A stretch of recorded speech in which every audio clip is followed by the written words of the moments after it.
Hi there, welcome to Homekeepers. Come right on in, my friends. We have such a wonderful program for you today. I want to welcome everybody out there who's watching right now. We are honored that you are there, and pray every day for new viewers, which I believe the Lord gives us. So, welcome one and all. You're going to enjoy my guest today. His name is James E. Ward, Jr. And I've got to say this, one of the most delightful guests I've had, and we've had plenty of them, but in more than 30 years of doing this. He wrote the book called Zero Victim, and it grabbed my attention because I am somewhat of a Bible student, and I know that we're living in a victim mentality, and everybody's offended, everybody feels sorry for themselves, and he wrote a book about this. You are going to love James E. Ward. In fact, I liked him so well, I held him over, and it's going to be a 2-day program with Mr. Ward. So you're going to love that. I'm going to make baked garlic Parmesan potato wedges with Stephanie over there. And as we've mentioned many times, I like something really special and different when you're preparing a meal. That one thing that they'll remember. And this one, I think, is exactly that type of a dish. Before I join Stephanie, though, I want to again offer you the book, Beauty from the Inside Out. This is by Angela Hunt and Laura Kahlenberg.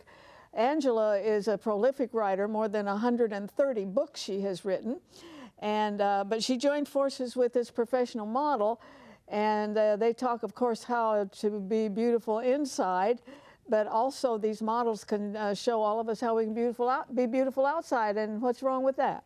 So I think that you could enjoy this book a lot, and when you request these kinds of things from us, it certainly helps us stay on the air.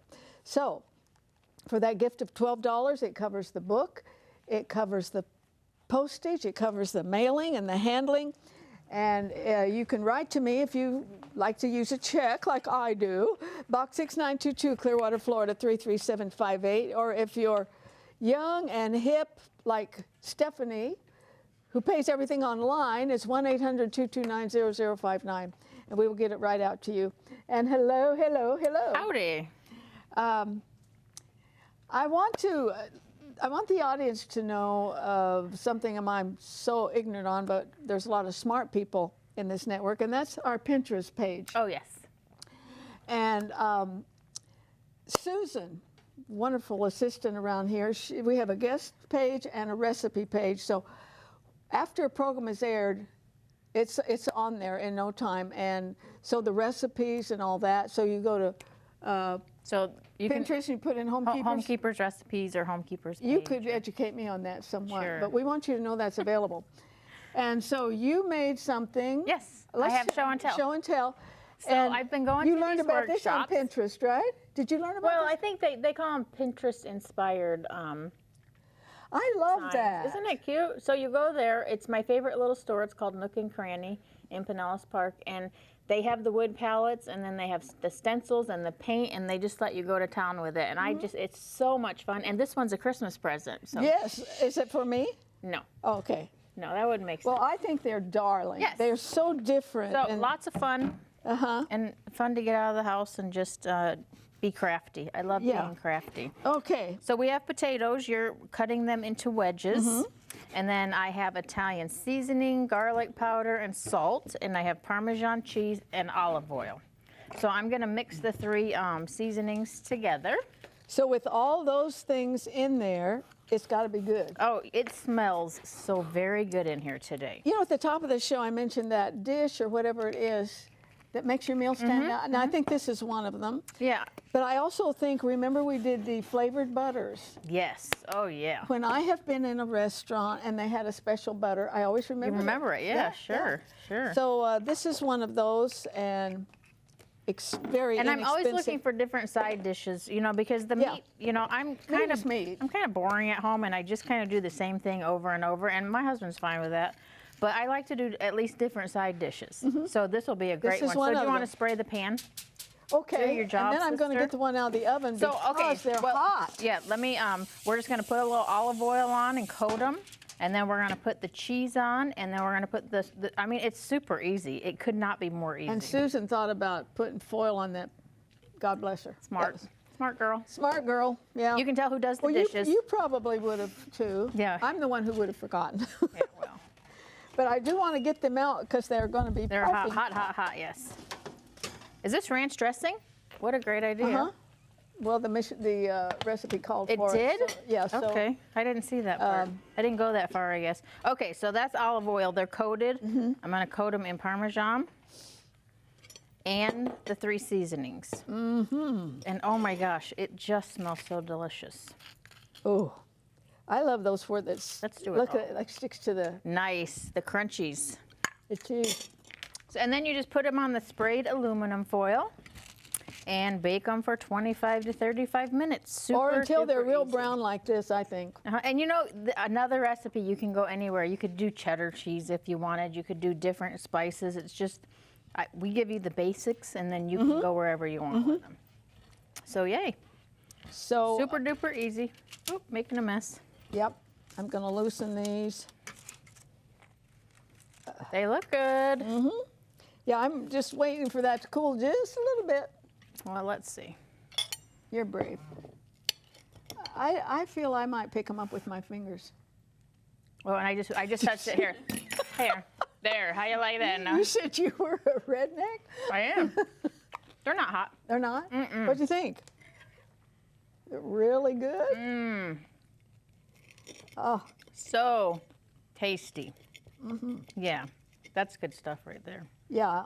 And I was always told when I was younger that the skins are really good for you. Yeah, that's where all Were the you told that? vitamins are and all the nutrients. Yeah. Remember all those. I love potatoes. All those things from my childhood. You know. I haven't got the bite in my mouth yet. I'm waiting for you to quit chewing so it's you can really talk not to that hot. You can talk to the folks while I chew. Super duper easy, and the recipes are free. Wow. No charge. That's my kind of recipe. And don't forget Pinterest. Go to Pinterest. Look for the Homekeepers page. You know, a potato, it's like a canvas. Oh, I mean, it's so just much. so blah. And think of all the things you can do with it. And this is one really great idea. If you want the recipe, email me or write to me, and we'll get it out to you, no cost. We love you, like to do that for you. Stay now and meet James Ward Jr. You're going to love him, I promise.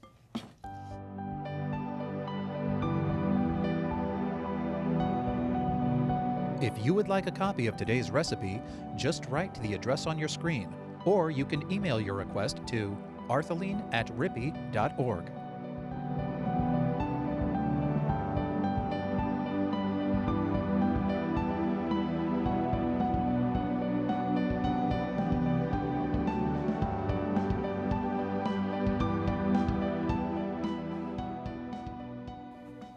All right, I am so glad to welcome you to Homekeepers. Wow, it's great to be here, Arthelene. Thank Let's you. see, pastor, author, corporate executive, scholar, Bible teacher, professional musician. Husband, father, all of that. All the above, and a Master of Divinity degree from Regent University. So congratulations on all that. Thank you so very much. I'll tell you the truth. When I saw the title Yes. of your book, I said, thank God. I knew what it meant. Yes, right off the bat. I said, you know. thank God somebody has addressed it. Yes, yes. And maybe the world looking at you wouldn't say you're the most likely person, but I think God said you're the most likely and the best. Right. Isn't that amazing? Yeah. You know, the foolishness of preaching, you know.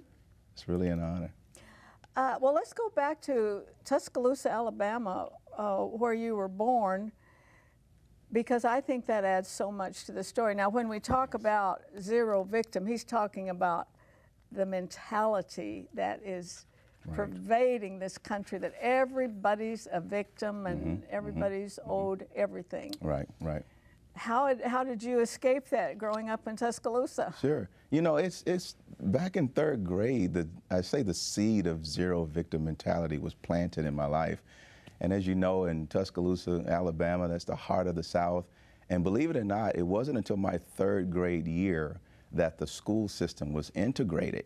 And Tuscaloosa is a city that's literally divided by a river.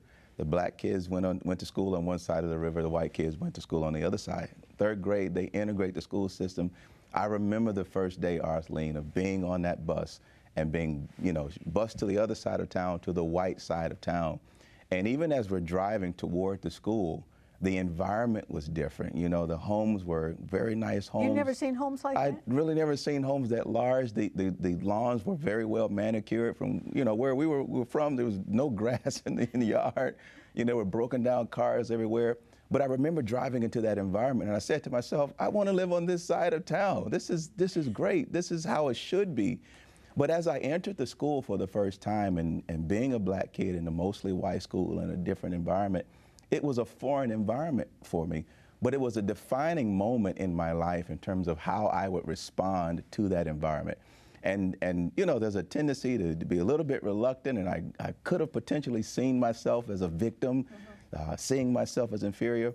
But the interesting thing is, as I discovered that by applying myself, that I was getting good grades, and that my grades were sometimes the best grades in class, something clicked, and I understood I'm not inferior to anyone. I have no reason to feel that anyone is being hostile to me. If I do what God has empowered me to do and what I'm capable of doing, then I'll be fine. You learned that in the 3rd grade? In 3rd grade. And the amazing thing, here's the key, is that from that moment, because I understood my potential, I understood my identity, I didn't feel inferior to the other students around me, which would cause me then to enter into relationships with them that struggled because I saw myself as inferior, not because they were doing anything towards me. And that carried me through my entire life, and it wasn't until I was older that I began to understand what was transpiring of not seeing myself as a victim has everything to do with how I engage with the world, and most importantly, the people around me. Yes, and from that point on, the whole United States of America has taken on a mentality of victimhood, if there is such a name. There were a couple things, though. You had a very strong father. Yes. That's huge. It really is, yeah. We could have an incredible conversation, a lengthy conversation about the role of fatherhood. I not only was blessed with a very strong father, I remember the day I was traveling with my dad and I saw him on his knees praying. That changed everything for me as a young black kid, to let me know that it's okay. My hero is praying, so I should follow in his footsteps. And I'm also blessed with an incredible father-in-law, Pastor Carlton Arthurs, who's still living. My dad passed last year, and he's a patriarch in our family. You don't see patriarchal families in the United States. No. We're into our independence and our own rights and things, but I'm blessed to be in a family where there's a structure with, you know, the same way that God related to Abraham, Isaac, and Jacob, he relates to my father-in-law, and it's an amazing thing. And that really has everything to do with me being able to take my place and thrive in what God has called me to do. And doesn't it have everything to do with some of the heartbreaking situations in the black community? When it really does. When I've heard statistics, over 70% of black babies are born without a father in the home. What a tragedy. It's a no-brainer. Yep. It's a no-brainer. Now, somebody else, though, teacher. Didn't you have a teacher who really, I've always said that teachers and nurses, they're either called or they're not. Right, and right. You can tell those who are called and those who are not. You know. They're ministers, Yeah. And that ought to encourage any teacher who's watching this today that absolutely. They can see all your accomplishments and think in the 3rd grade that there was a real impact. Yes. Mrs. Pitts, during that 3rd grade experience, and I look back now, she too had to work through integration and what that meant, you know, in the mid-70s, you know, early 80s or so. And she was there to coach me through this process and, you know, said, James, listen, you need to get involved in extracurricular activities. You need to enrich yourself, even though I wasn't from a privileged family. And she would even take me to and from some of these activities to make sure I got that cultural experience to be well-rounded. But I'm so thankful that she guided me through that process and didn't allow me to become a victim. She was tough on me. And you mentioned having the importance of having godly men in your life. Men are tough on me. You cannot discover how to become a great man unless a great man teaches you. Great men are not born, they're made. And so you're absolutely right. When there's no man in the African American community, I mean, you're going to see, as the scriptures talk to us, unless God returns the hearts of the fathers to the children and the children to the fathers, lest I smite the earth with a curse. A curse comes when you remove men from the home. But I'm thankful for Mrs. Pitts as well. Several years ago on 60 Minutes, there was a story. In fact, I've got it on a DVD upstairs of for some reason, in some African country, they removed the big male on Sure. elephants. Yeah. They put them on planes, took them somewhere Wow. else. Well, it left all these young elephants there. Yeah. They went nuts, Absolutely. the little ones. Absolutely. And they were killing everything in sight and fighting. Yeah. And so Yep. this is the truth. They brought the big elephants back into the Yeah. country. Wow. And those elephants It got changed, after those yeah. boys and Wow. changed it. Wow. The entire social structure was affected when you removed the foundation of the father. Yeah. Wow. So, if you just joined me, I'm talking to James E. Ward Jr., author of Zero Victim, and there's been a lot of advertising today on the internet because I printed it off and Yes, gave it to thank you. about this book, so needed in this land of ours and what it has become. Yep. What was it that, well, in the first place, did you meet the Lord at a young age and you pretty much served Him? Right. Yeah, I did. Grew up in a Christian church, and I got saved when I was 12. I like to say that I wanted God to be Savior but not Lord. And so I had those years that I wanted to do my thing, but it was when I was 22 that God spoke to me about committing my life, the most vivid time I've ever heard the voice of the Lord. And I jumped all the way in and surrendered myself totally to the Lord, and have been walking with Him ever since. Well, at what point did you realize that we've got a mental problem in this nation? Yeah. And that you would write a book about it? Yeah. It's something that the message was in me, but I didn't really know it. I had been living this zero victim experience again since the time that I was in 3rd grade. And I actually have a publishing partner that I was working with, and I had something I wanted to write about. And he sat with me, and after talking for a while, he says, James, forget what you want to write about. I hear something else in you that's resonating as your message. Is whenever you talk about this victimization stuff, it's amplified in its impact. That's what you need to write about. And it sort of clicked, and so I began to go through the process, not knowing that a few months later, the situation in Ferguson, Missouri erupted. And then later we see what happened in Baltimore, Maryland, and a few other places. And something that's pretty interesting is that we just saw the situation in Charleston, South Carolina, with the pastor that was murdered there in the AME church. But Arthelene, you see a contrast between the reaction that happened in Baltimore and Ferguson and what happened in Charleston, South Carolina. What's the difference? In the Baltimore and Ferguson situation, you see victim thinking. You see a reaction, an emotional reaction to what happened. But in Charleston, South Carolina, you see what I call an intelligent decision to respond, not just an emotional reaction. You see a zero victim response, that those people responded by praying and forgiving, which is really what Christianity is all about. You did not see that with the looting and the rioting and the fires that were lit in the other two situations. And so we saw a great case study of the importance of victim mentality versus zero victim mentality and how it affects our culture. I thanked God for the way those wonderful people in Charleston. It was beautiful. I mean, all of the rebel raisers had to stay out. Absolutely. They would have been uncomfortable there. Yeah. There was no opportunity to take advantage of. You're absolutely right. Yeah. I remember speaking for a women's retreat a few years ago, and my opening night, I said, now I want today to be the last pity party you ever have. Wow, wow. And that resonated with some of the women. Yes. They didn't realize that they felt sorry for themselves all day long, because women are really good at comparing themselves with other women. Yeah, absolutely, absolutely. And at the end of that retreat, one woman stood up and said, you know, I never ever want to feel sorry for never ever want to have another pity party. Yes. But I think we have a nation that's in a big pity party right now. You're absolutely right. And it's something that the idea of victim mentality, most people are unable to diagnose it properly. You have to be very honest with yourself. It takes a great deal of humility. We've been getting incredible response in terms of the book being an eye-opener to help people see themselves more accurately now that we put this title on it. But here's the thing, none of us can avoid becoming victims. We live in a hostile world. And you and I know from a biblical concept that the world is a fallen place, it's tainted by sin, Satan is in control of the world. So none of us can avoid becoming victims. But the thing we can do is avoid victim mentality. We can't control what happens around us. We can't control what happens to us. But God has given us the capacity to control what happens within us. Amen. And that's what zero victim mentality is all about. Recognizing that the battlefield is the mind, not your friendships, not your ex-husband, not your ex-wife, not your boss, not the Democrats, the Republican. The war that you're fighting is in your mind. And so you win those wars by changing your mentality. You can't change the world around you. Well, just the title of your book is very, very arresting. What kind of a family produces these victims? You know, a lot of us born in the home, but of course we have to admit culture. It's just pervades culture.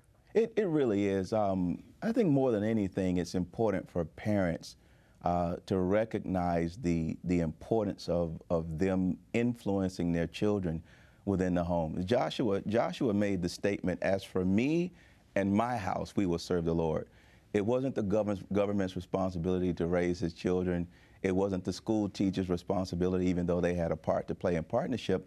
But getting back to the place that parents, and namely fathers again, take responsibility for their families. I teach my children to not be victims. Whenever I see my children having some issues or dealing with some things, as their father, I step up and say, "Hey, you're not a victim. You're tougher than that. You're better than that." And so I think it really begins with parents making a determination in the home that they're going to set a vision for their home. My wife and I, we still have dinner every day at the dinner table with our children to dialogue and to talk about these things, because it's our responsibility to help navigate their way through life. And so we need parents to take responsibility for this idea of eliminating victim mentality in the lives of their children and to build healthy families. But that begins with healthy parents. You know, if we had more young people growing up with a zero victimhood, it would cure a lot of bullying. It really would. It really would. Yes. I know if anybody offended me or anything, I come home whining. Yep. You know what my mother said? "What did you do?" Absolutely. Yeah. And now you see. Stand up there. Don't be a wimp. It's unfortunate now that you see that the parents are jumping on the school teachers instead of dealing with the children. You're absolutely right. And how many fights have broken out at Little League? Yeah. God help us. God help all of us. Yeah. Now, what does the life of Jesus teach us about? If anybody could have complained of being a victim, it would have been Jesus. Yes. You know, I continue to marvel at the life of Jesus, and knowing that God has blessed us by giving us the very prototype for human living. And of course, as Christ followers, our mandate is to emulate him, to be conformed to his image. But Jesus, his words and his teaching about zero victim mentality is very strong. And even his own life, think about it. The only innocent man who ever walked the face of this planet, who committed no wrong, suffered the greatest injustice ever recorded in history. He was crucified for someone else's sins, my sins and your sins. Right. But in the act of being crucified, he didn't complain, he wasn't offended, but he prayed, "Father, forgive them, because they don't know what they're doing."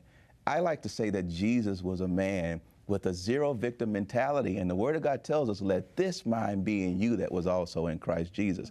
That's the heart of Christianity, is not that we're endorsing injustice, but how we respond to it. He taught in the Sermon on the Mount, Matthew 5:38, that you've heard it said that, and there should be an eye for an eye and a tooth for a tooth. But he says, "But I say to you," I'm teaching you something different. If someone hits you on this cheek, Jesus said, you don't punch them back, turn the other cheek. He wasn't endorsing violence, he wasn't endorsing injustice, but he was teaching us an unconventional, new way, God's way of responding to that injustice. And it is the church's responsibility, I believe, to even lead the way in exporting this thinking, exporting the mind of Christ to the culture that desperately needs it, because we're the light of the world and the salt of the earth. It's our responsibility to do it. You know, I think so much of this needs to be coming from our pulpits. Yes, it really, yeah. Everything descends from leadership. And when we have messages that have been clearly impacted by the world, we're supposed to impact the world. Yes. Culture's not supposed to impact us. You're right. And you can say, "I can do all things through Christ who strengthens me." You know, when you know that, that word that can help us conform to thinking. Yes. You know, we are out of time, but could I ask you to stay? Yes. Okay, I'd love to. Yeah, we'll just talk a little while longer, and we'll put it on the program tomorrow. That would be wonderful. But for now, you stay with me. I have a couple things to say before we have to say goodbye.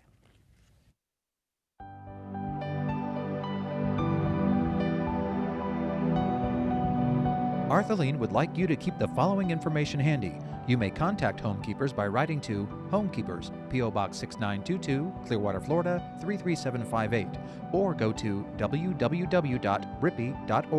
Remember, we always enjoy hearing from our viewers, and we thank you for your support.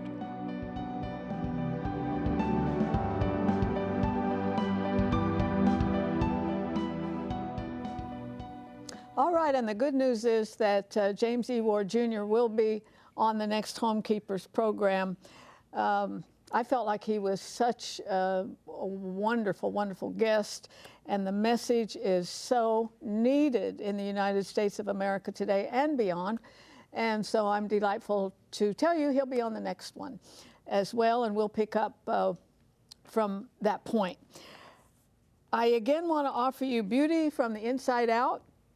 This has information on how you can be beautiful inside, as is important to God and man, and also beautiful on the outside, because a professional model, Laura Kahlenberg, helped Angela Hunt write this book. And it's yours for that gift of at least $12 to the program. The information is on your screen, and the good news is that price includes shipping and handling and all of that, and we'll get it to you right away. So write to me at Homekeepers, Box 6922, Clearwater, Florida 33758. And also, if you use that credit card number, just 1-800-229-0059, and we will get it out to you.